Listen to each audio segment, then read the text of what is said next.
Pelindaba is what I wanted to ask as we close off. We're speaking about developed nations that are using coal, that are using nuclear, while we are moving away from these things. We're speaking about a world now, and people have been spreading rumors about a potential World War III for the past maybe 3-4 years now.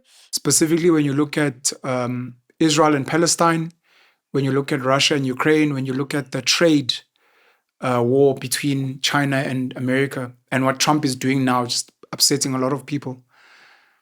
We signed a treaty to say that Africa as our entire continent will be nuclear free. Mm-hmm. And I can only imagine at the time, which is funda manje, which there may have been other nations outside who were clapping hands for Africa, and South Africa in particular. And those same countries have nuclear weapons. Yes. And it's one of the reasons why those countries are taken seriously.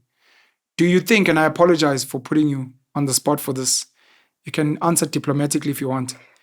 Do you think we should relook the Pelindaba agreement or treaty in making Africa a nuclear-free zone and say, look, we also need our own weapons because we get bullied by everyone with nuclear weapons, and we'd like to have our own so that we're also secure and safe? Well, I don't believe in weapons. Generally, yes. I don't believe that anyone should have those weapons. But in a case where other people have weapons, why are they telling you not to have weapons when they have them already? And number two, okay, let's talk about South Africa having weapons. Yes, we used to have weapons, 6 nuclear bombs, atomic bombs, and which we dismantled just before the black government took over. But I think it's not. Some say that's the reason, but I think it's a confluence of many factors. The apartheid government was being sanctioned due to having those bombs, and also about apartheid laws. Do you think the bombs had a huge factor in the sanctions? They had a huge factor. I don't think if bombs were not in existence, they were going to be sanctioned.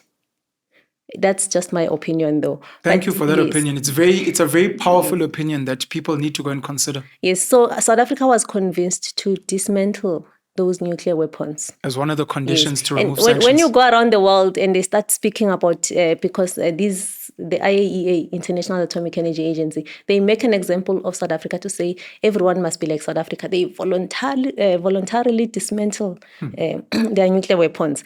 I don't even think it was voluntarily, because they were under pressure. If you see, there were so many things happening at once. So they were under pressure to dismantle them. I always get comments, people saying, no, those bombs are still there at Pelinda, but there are no bombs, guys. I can assure you that I won't bomb in South Africa. Yes. So I do think we are naked. Yes. And then when it comes to Pelindaba Treaty, it's the treaty that declares Africa a nuclear weapon-free zone.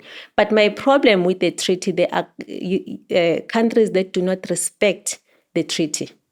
Like if, for instance, there's a strategic military base at one of Mauritius islands, Diego Garcia. Okay. Yeah. That island, it has the military base, U.S. military base. And for a very long time, the Chicosians, who were kicked out of their island, they've been fighting with the government to get their land back.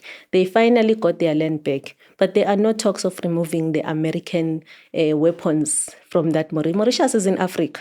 According to the Pelindaba Treaty, that island is exactly where it's supposed to be a nuclear weapon-free zone. So if Americans are not going to respect the treaty, why having it all together? I don't know if you're saying what I think you're saying. Are you saying what I think you're saying? What? Are you saying there are nuclear weapons near Mauritius? Yes, at the Diego Garcia, the island. American nuclear weapons near Mauritius? Yes. I want people to Google the Diego Garcia and check the information about it. It's only recent that the Chicosians were given back their land. But the weapons are it's a strategic area for America, Middle East, and they are able to see it's a strategic area for them.